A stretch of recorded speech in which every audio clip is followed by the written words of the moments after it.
a lot of these attacks are coming from inside the house. So if he doesn't even have his allies on board for selling this, he needs to be clear and transparent with the American people and certainly with Congress, because if he's going to be disbursing any money, they've got to authorize it.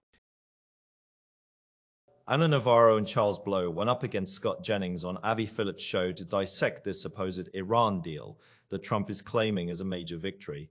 And the more you look at the actual details, or the complete lack of them, the more alarming it becomes. We're talking about a page-and-a-half document that the Senate Majority Leader himself has not even been briefed on, a potential $300 billion reconstruction fund for Iran, and a president who apparently doesn't realize that what he's now agreeing to is essentially the same thing he spent a decade attacking Barack Obama for. Let's watch this in full, and I'll share my complete thoughts on the other side.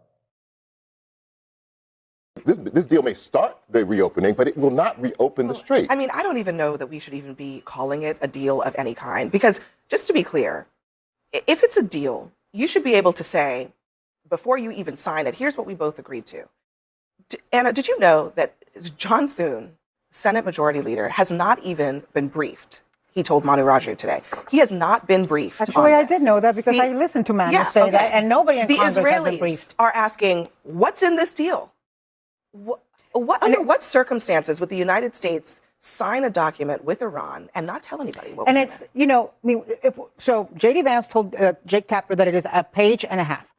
My grocery shopping list for Thanksgiving is longer than that. So it's not like they have that briefing them on what's in this MOU should be that difficult, because there doesn't seem to be that much in that MOU. I think it feels like it's kicking the can down the road and giving them 60 days to come up with something else. But, you know, Donald Trump has done a terrible job selling this entire thing from the beginning. He never went in front of the American people. He never went in front of Congress to explain it thoroughly. I think he gets another shot at doing it now, and he should do it, and he should do it expeditiously, because a lot of these attacks are coming from inside the house. So if he doesn't even have his allies on board for selling this, he needs to be clear and transparent with the American people and certainly with Congress, because if he's going to be disbursing any money, they've got to authorize. Well, first on that point, there's no dispersal of funds. I know, and this is what I wanted to address. I think the administration today has been pretty upset about what they say is misinformation flying around out there, even from some of their own people. They have no right to be upset about misinformation when they won't release the document. If I may finish. It's that simple. If I may. The quickest way to dispel any misinformation would, of course, be to put the document out and say, here's what our intentions are when we get to Friday, and here's what our intentions are over the 60-day period. So hopefully they do that in the next 24 hours, and that'll bring some clarity. Here's one other thing. Already been over 24 hours. It doesn't count to claim we are not going to be dispersing funds if there's a $300 billion fund that we are authorizing to be dispersed to the Iranians, which I'll play what J.D. Vance said about that. That is not actually being disputed by the administration. Listen. The Iranians are saying that they're going to have access to a $300 billion reconstruction fund. True or false? Well, Ed, that's the sort of thing they could have access to, funded by the Gulf Coast Coalition, so long as they honor their end of the obligation. We absolutely are open to the Gulf Coast countries investing in the reconstruction of Iran, but only if Iran ends their nuclear program, ends their enriched stockpile of material, and is really open to an inspections and enforcement regime that gives the American people confidence they're never going to have a nuclear weapon. So there it is. What are they mad about? I mean, I don't think they said it in a call. Vance said it on TV. $299 billion more than Obama negotiated with the Iranians. I don't think it matters whether when the JCPOA was signed, the money was not taxpayer dollars. That was Iranian money that was being held in frozen accounts. So it doesn't matter if it's our money. It's a good point. Even if it is the Gulf states' money, I don't think the median GOP-based voter is going to be particularly thrilled with the notion of releasing $300 billion in funds to the world's leading state sponsor of terrorism. That's not why we got into this. But here's what I will say. Me personally, I'm a bomb the terrorists guy. If that didn't work and I was president, I would probably just bomb the terrorists some more. But I'm not the president. Donald Trump is. He was elected on a kind of dual message. One, the Iranians can never have a nuclear weapon. And two, we're also not going to get into endless quagmire. the least. To me, this looks like the execution of that Can process. I just tell you that well, let me the, just finish the point. bombing of Kinetically terrorists, militarily, we can both agree on, but bombing Iran into submission did not work. Well, and Iran, maybe that's in March, the president tweeted that Iran will unconditionally surrender, and that just has not happened. Kinetically and militarily, this administration has set the Iranian nuclear program back years. It has set the ballistic missile program back to where it was when the JCPOA was. Well, we've also done significant damage to the ballistic. This is actually amazing to me. And Sabrina, maybe you have some insights into this, and Charles too, because I know you talk about this a lot. Trump told the New York Times that Iran could enrich uranium forever for non-military purposes. He said they could enrich to a low level that it could never be used by the military. They could never go beyond a certain point. When asked whether that limit was the same as in the Obama era agreement, which limited enrichment to 3.67%, a level that's usable in power reactors but not weaponry, he said that only that the new accord would ensure that they could only enrich for non-military purposes forever. The president is probably not aware that that very thing that he just said they could do is one of the main reasons why Republicans opposed the JCPOA. They did not believe How could he not be aware? That they did not believe there should be any enrichment at all. Right. Okay. Right. So he is already conceding that. How could he not be aware? Because he's a moron. That's how he could not be aware. This is an unaware, moronic president and regime. And the first line of the JCPOA was that Iran commits to never having a nuclear weapon. And so, this is what's concerning about this administration. And Scott and I have talked about this too. It's like the messaging from the beginning has been off. He didn't make the case to the American public. And now, unfortunately, the United States, I think, had the upper hand last year after Midnight Hammer was executed, and the enriched uranium was sitting under a pile of rubble. And by the way, it still is because we haven't struck those sites. But now we have a completely different aspect at play here, which is the Strait of Hormuz.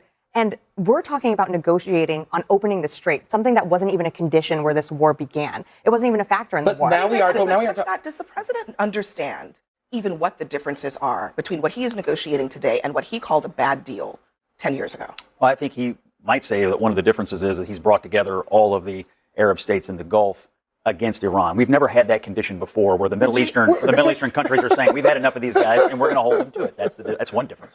Okay. The JCPOA had the UN's backing, it had the EU's backing, and several other states outside not the the EU. China, You're right. Russia, so you trade the Gulf states for the rest of the Western world. They're neighbors. For the rest of the world. By the way, China and Abandoned the Western Russia, world, the right? people who are actually most in a position to help Iran, were a part of the last deal to prevent them from getting a nuclear weapon. Today, we're not even talking about China. We're not talking about Russia. Abby, you made a good point. Abby, you made a good point at the front end of this when you said we still don't know what's in this MOU. And then Anna actually made a good point, which is that there's 60 days going on longer where we don't know what's going to happen. I happen to believe this president, if he likes one thing, it's optionality. Okay? So he's going to see where this leads. He's going to pursue this process. Look, there were a lot of people in this administration who are not supportive of where the president was at with his instincts with regard to Iran at the front end of this conflict. Now, tables have shifted a little bit. You call it optionality, I call it more restrainer wings. Seem excited about this. He may not understand what the difference is between the two deals, the Obama deal and the potential Trump deal, if we ever see one. But I will tell you, I think the difference is it's backed up by credible force. Let me finish. There's going to be a ton of experts who explain it clearly to the American public once we see what this final deal is, and who are going to make a comparison and a contrast. And it's going to be very hard for Donald Trump to pretend he got a better deal after he panned the other deal for 10 years if he didn't. Yeah, I mean, he can say it over and over and over again, but it means that people like Scott, who've been arguing what the deal needs to be for the last 4 months, is going to have to bend yourself into a pretzel shape for some integrity. If the deal is what the administration says it is, then it's a good deal. If the deal is what the Iranians say it is, then it's a bad deal. It's a page and a half of a deal. You haven't seen that page and a half. But it doesn't matter what the page is. It's a page and a half. The other deal was 159 pages. You know why? It took years to hammer it out. You know why? Because the devil is in the details. You have to make sure. The Iranians are like rich people and tax loopholes. They're going to look for every one of them. And the Iranians are going to look for every way to bend the deal so that they can get out of it and also still be adherent to it. And so the reason that you have to wait, can you just wait for 1 second? The reason that you have to negotiate for a very long time and hammer through every one of the minor issues, every date, every inspector access, is because you want to make sure that they can't weasel out of it. A page and a half is not going to do that. Let's just start with the basics here, because the basics are damning enough on their own. The Senate Majority Leader of the United States, John Thune, told reporters he has not been briefed on this deal. Not a summary, not a classified overview, nothing. And J.D. Vance described what apparently exists as a page and a half. Anna Navarro pointed out that her grocery shopping list for Thanksgiving is longer than that. And yet somehow this is being presented as a major diplomatic achievement that should reassure the American public that the Iran war is effectively over. Charles Blow made the point that absolutely needs to be amplified here. The JCPOA, the Obama-era nuclear deal that Trump spent years calling the worst deal in American history, was 159 pages long. It took years to negotiate. It was backed by the United Nations, the European Union, China, and Russia. Every detail was hammered out, specifically because Iran will look for every possible loophole in any agreement you put in front of them. That is not speculation. That is how they have operated in every international negotiation they've been part of. You need to nail down every inspector access date, every verification mechanism, every specific limit, because if there is any ambiguity, they will find it. A page and a half is not going to accomplish that. It literally cannot. And then there is the uranium enrichment question, which is where this whole thing gets genuinely absurd. Trump told the New York Times that Iran can enrich uranium forever for non-military purposes. When asked if that limit was the same as the 3.67% threshold in the Obama deal, a level that can be used in power reactors but not weaponry, he essentially confirmed the new accord would allow enrichment for non-military purposes permanently. Here's the problem. That is one of the main reasons Republicans said they opposed the JCPOA in the first place. They argued there should be no enrichment at all. And now Trump is agreeing to the same basic framework he spent years attacking, potentially without even understanding that that's what he's doing. Anna Navarro was right to flag this.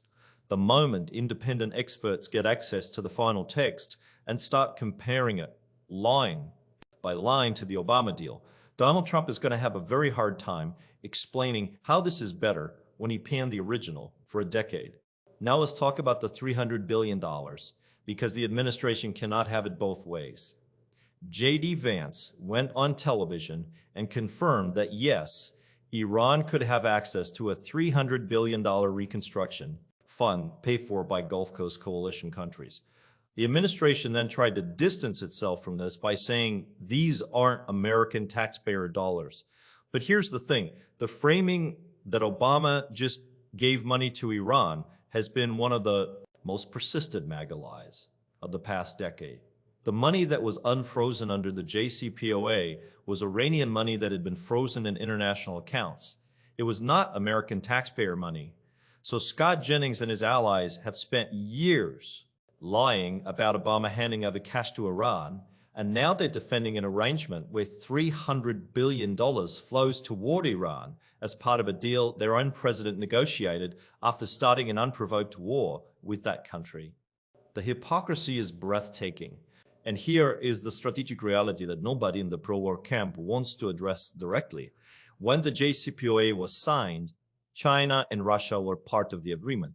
That matters enormously because China and Russia are the countries most capable of helping Iran sustain its nuclear program and circumvent sanctions. By pulling out of that deal and waging this war unilaterally, the Trump administration has effectively ceded that leverage entirely. We are not even talking to China and Russia as part of whatever this new arrangement is supposed to be. So we traded a multilateral framework backed by every major world power for a page-and-a-half document that our own Senate Majority Leader hasn't read. While Iran maintains enriched uranium and the Strait of Hormuz remains a negotiating chip that wasn't even part of the original stated objectives of this conflict. The bottom line is simple. The United States had a working framework in place with Iran. It was verifiable, multilateral, and backed by international oversight. Donald Trump tore it up. Not because it wasn't working, but because his name wasn't on it, and Barack Obama's was. We then spent over $100 billion on a war that achieved none of its stated objectives.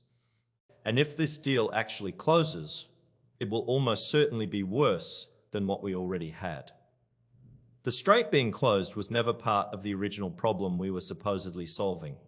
And now reopening it is somehow being framed as victory, while the nuclear question that was the entire justification for this conflict remains unresolved.